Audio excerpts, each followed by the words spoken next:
Okay, welcome back. This is step two. Um, to the assignment, hopefully you had fun shopping with your $5,000 that dear old granny left you for your first apartment. So here's where we are. The first round, we put in our categories and bolded them, and we have this box is where you have your item, the unit cost, how many you bought, and your total cost, and then you have your items listed down, and you have links that go out there. So please make sure that's done. If you have any questions on any of that, please go back to the original video that I made. Over here, total spending, 5,000. Total expenditures, the way we set it up was as you were buying things, it was automatically adding here. And then our balance, it was giving us our balance. And so here's where we are. You have spent all of your money.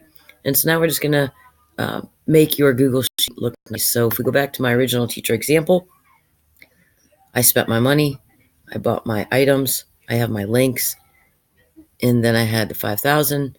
I bought all but $10 worth of old granny's money. So right now what we're going to do is we're just going to make it visually look more appealing.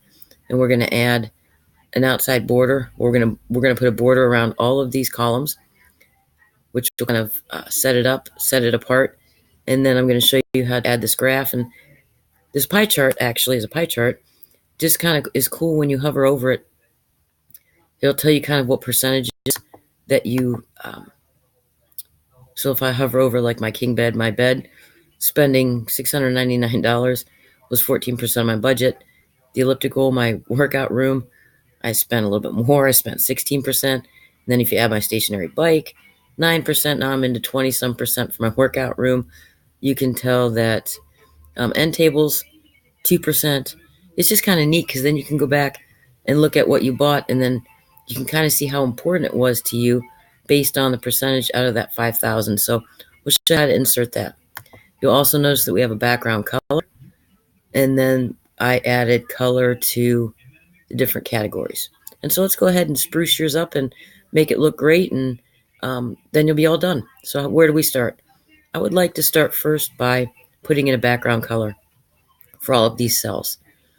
So let me go back to my teacher example. And obviously I didn't finish it the first video. I bought a few things. We set up the formulas, and then I just showed you how this goes. So even though mine's not complete here, it'll be okay. To get an all-around background color, do you see a box up here? See where I'm at in the top left? If I click here in this little box, it makes all of my background highlighted. If I go to my paint bucket, I can pick any color I want, and it's going to make it purple because I picked purple. So now I'm purple. So now I have background color. Perfect. The next thing I want to do is I'm going to go ahead and highlight, because if you go back here, I had purple, but then I had a different color for my categories. So let's do that next. If I highlight, click, and drag, I'm again highlighted. I can go to my paint bucket, and I'll hit this, and I'll get a gold. Same here. I click and drag. Those are highlighted.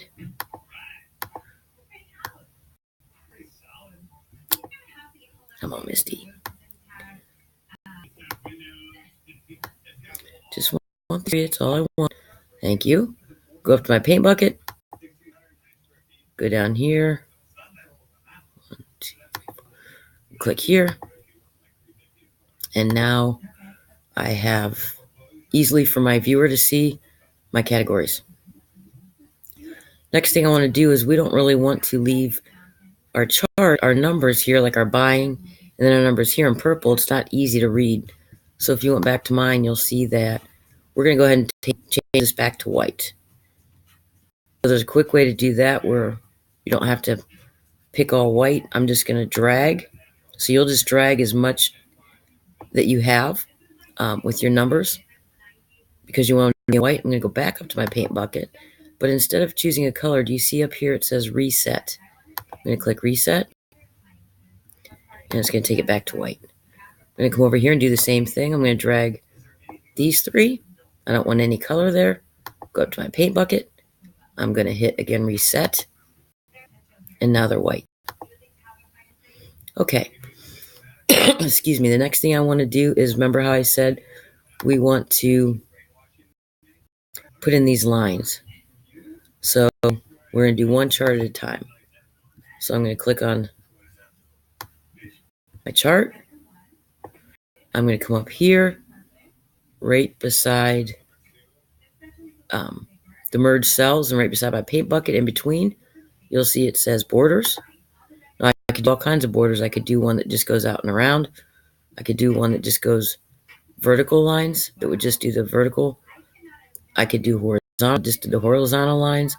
I could do ones that do all in the middle. I want to do all of them.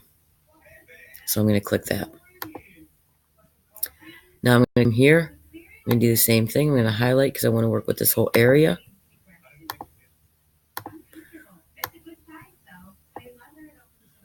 And I'm going to go up to here. And I'm going to click. And so now I have all my borders in. Okay. So again, I just clicked and drug and highlighted the area. Then I went up here, clicked on the borders. And then the requirement says for this assignment that all of them need to be. So I'm just that one. And then I just repeated the process here. Okay. One more thing. Let's put in your chart. So we have this done. We have this done. We have a background color. All we need to do now is put in this pie chart to show visually where you spent things. So I'm going to go back here. My teacher example. I'm going to just click underneath.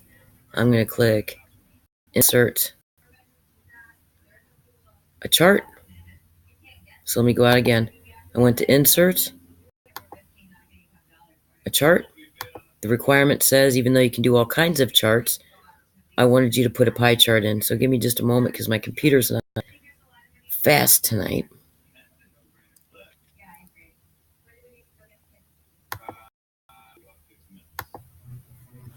Come on, computer.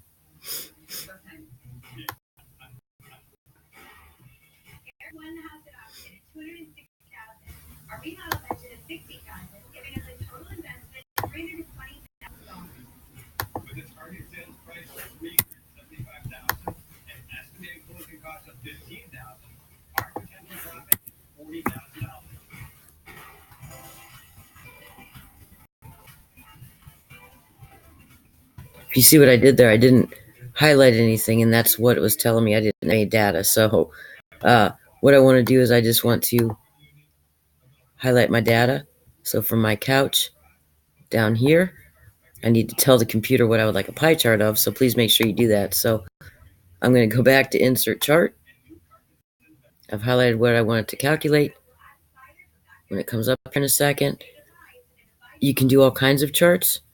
I've asked you, if you go to the drop down, I mean, you can play around and see what they look like, but before you turn it in, I have asked you for a pie chart.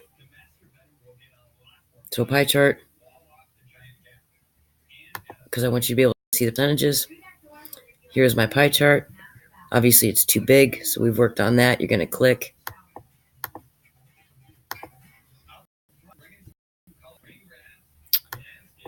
And I'm going to grab an end, make it smaller,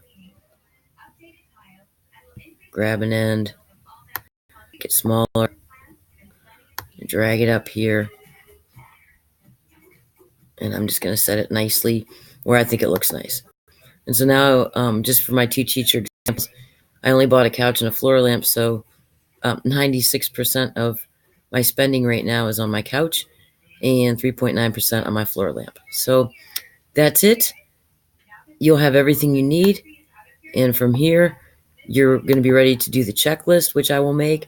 And then you'll be ready to turn it.